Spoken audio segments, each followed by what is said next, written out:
L'Afrique n'a pas besoin de diplômés. L'Afrique a besoin d'intellectuels. Laissez-moi vous dire pourquoi, mes chers amis. Depuis longtemps, on a confondu l'école et la pensée, le diplôme et l'intelligence, la réussite sociale et la profondeur d'esprit. Le plus souvent en Afrique, nous célébrons la réussite sociale, mais pas les visions. Mais bien avant de continuer le fil de nos échanges, si vous êtes sensible à ce sujet, puisque ce que nous souhaitons mettre en place, c'est une communauté où nous allons pouvoir échanger, où nous allons pouvoir débattre, puisque comme j'ai toujours tendance à le dire, c'est dans l'action que nous arriverons à sortir le continent de ce vent de désespoir de temps en temps qui nous frappe. Il ne faut pas le cacher.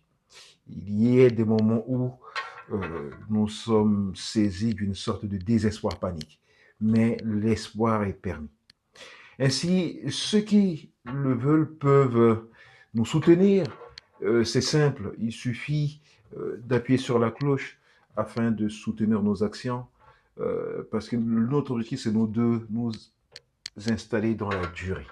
Ainsi, pour revenir à notre sujet, le diplômé le plus souvent est formé par le système pour servir le système. Le diplômé, c'est celui qui obéit, qui ne réfléchit pas le plus souvent puisqu'il est formé pour servir le système. Le diplômé, c'est celui qui maîtrise les codes, qui maîtrise les réseaux, maîtrise le système. Mais il ne maîtrise souvent pas son peuple. Pour un pays comme le nôtre, la République centrafricaine, colonisée par la France, qu'est-ce que nous pouvions, quel pays nous pouvions prendre comme exemple? Parce qu'il va falloir que nous puissions considérer les erreurs de ceux qui nous ont opposé la puissance, la condescendance, pour en faire une leçon pour l'avenir.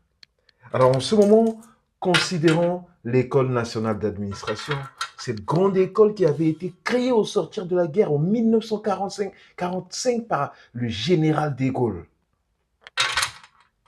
pour former des élites dans l'optique de faire de la France un grand pays. Qu'est-ce qu'il en est aujourd'hui de l'ENA? Nous avions des fonctionnaires complètement déconnectés de la réalité qui ont préféré les réseaux, qui ont préféré l'ambition personnelle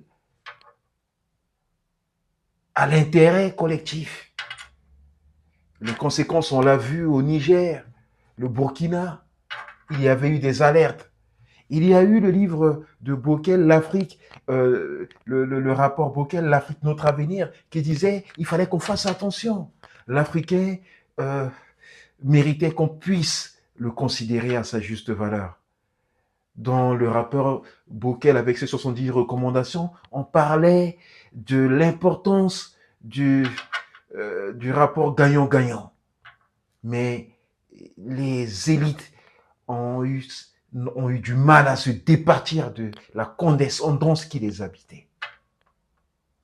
Le général de Gaulle, en créant ainsi l'École nationale d'administration, avait créé le propre poison qui allait détruire son héritage. Alors, après l'héritage du général de Gaulle, ça fera partie de notre débat. Moi, je ne rentre pas dans la controverse, mais je voulais juste montrer comment, si nous, en Afrique, nous n'arrivions pas à considérer les erreurs qu'a fait la France, si nous ne pouvions pas leur opposer la ruse, alors nous n'allons jamais nous en sortir. Le problème de l'ENA, c'est que vous aviez ces gens formés avec la pensée unique. Je me souviens, nous étions à l'époque au siège du Parti conservateur, le député Lelouch était venu nous voir. Et puis, il y avait aussi des écrits. Et il se plaignait du fait que lui, il avait fait Harvard, mais impossible pour lui de pouvoir accéder à des postes, par exemple, au Quai d'Orsay, etc., etc. Et pourtant, il avait des idées pour la France. Mais ces fonctionnaires, ils étaient entre eux. Et entre eux. Et on pouvait ainsi bombarder un énarque qui sortait à peine de l'école directeur de la stratégie Afrique. Et vous aviez un monsieur Lelouch qui avait fait le Harvard, qui s'était permis de sortir, d'être à l'international, on ne le considérait pas. La preuve, on est la décadence de la France. De la 5e puissance mondiale, aujourd'hui, on est à la 7e puissance mondiale. L'ENA, aujourd'hui, est close. L'ENA fermée. Mais en Afrique, nous avions encore ces ressentissants d'ENA qui continuent à nous brandir le fait qu'ils aient été à l'ENA en France. Si les concernés même se sont rendus compte que l'ENA c'est une erreur, pourquoi nous allons persister à dire que parce qu'on sort de l'ENA, alors tout ce qui sort de nous, c'est une parole d'évangile et qu'il n'y a pas avec nous une confrontation d'idées, que tout ce qui peut sortir de nous, c'est euh, un langage d'autorité. Les diplômes ne suffisent pas. C'est pourquoi c'est important pour nous de tenir compte de cette erreur qu'a commise la France. Parce que le général de Gaulle a légué un héritage.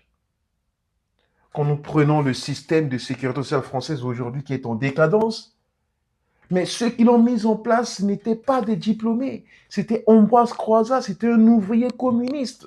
Mais on peut encore aller beaucoup plus loin, même si, après, il y a une controverse entre Ambroise Croizat ou Pierre Laroche. C'est qui le père de la sécurité française? Ça, c'est autre chose. Mais il faut juste considérer le fait que ceux qui ont réfléchi dans le maquis, ceux qui ont réfléchi dans la résistance, à la mise en place du système social français, ce n'étaient pas des diplômés. Nous pouvions encore aller beaucoup plus loin. La machine à vapeur n'est pas l'œuvre d'un diplômé, c'est l'œuvre d'un citoyen qui, au fond de son garage, réfléchissait à comment améliorer ses récoltes. Et aujourd'hui, nous l'avions vu, la machine à vapeur nous a ramené à cela. Les véhicules, tous ces biens. Aujourd'hui, je suis en train de faire une vidéo que je vais mettre en ligne et nous allons en profiter. Tout cela, ce n'est pas l'œuvre, les précurseurs, ce n'étaient pas des diplômés. Qu'est-ce qu'un intellectuel? L'intellectuel, c'est celui qui réfléchit, qui agit, qui essaie, qui n'obéit pas forcément aux règles, qui prend des risques, qui essaie de tenter un certain nombre de choses. Et c'est ce dont l'Afrique a besoin. Ce dont l'Afrique a besoin. L'Afrique a besoin des personnages qui osent. L'Afrique a besoin de personnages qui ont de la pensée. L'intellectuel, c'est celui qui ne se contente pas d'obéir, d'être dans un système et de faire en sorte que ce système puisse se perpétuer sans possibilité de discussion. Si ceux qui ont été à l'origine des avancées technologiques dont nous bénéficions aujourd'hui n'étaient pas des diplômés, alors aujourd'hui nous avions le droit en Afrique de nous poser de bonnes questions.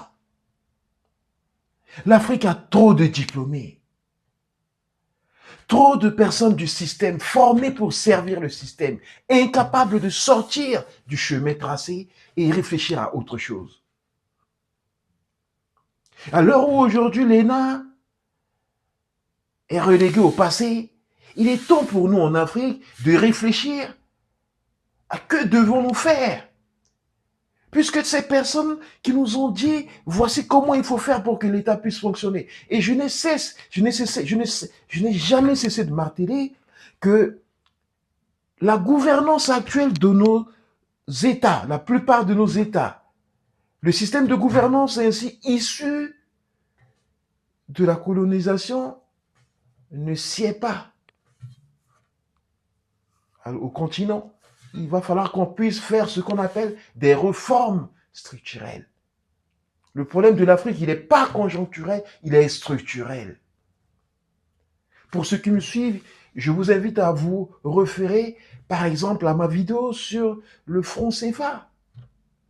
Quand vous maîtrisez le système, vous avez mal au cœur.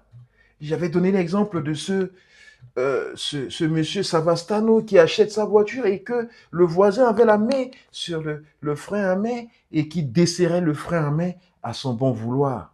C'est ce qu'est le franc CFA. L'Afrique a besoin de produire. Et pour que l'Afrique puisse produire, il nous faut une monnaie, peu importe que cette monnaie soit fluctuante, mais que nous puissions financer notre production. Il est temps, je pense aujourd'hui, qu'on puisse nous asseoir autour d'une table. Qu'il n'y ait plus de débat, surtout concernant le continent africain, entre diplômés et intellectuels. Nous sommes tous pareils. Ce qu'il nous faut aujourd'hui, c'est considérer le paysan.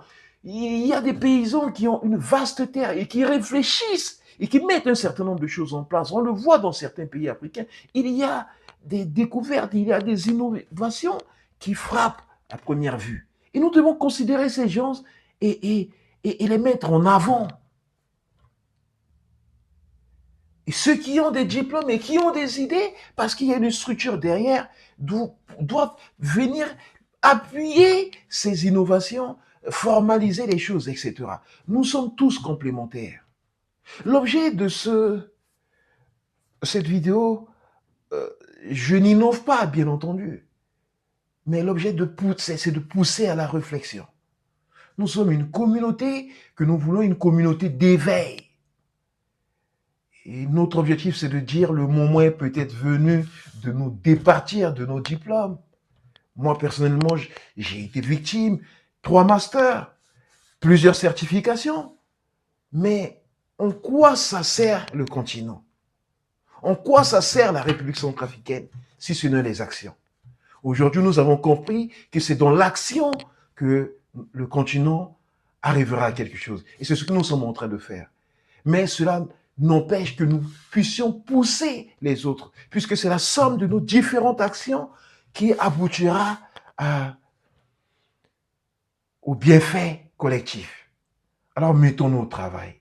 En conclusion, l'objet de cette vidéo, c'est tout simplement dire l'Afrique a beaucoup trop longtemps mis en avant les diplômes et que nous n'en avions pas vraiment besoin. Ce dont nous avons besoin, ce sont des intellectuels, des personnes capables de se remettre en cause, de stimuler, d'innover, d'essayer.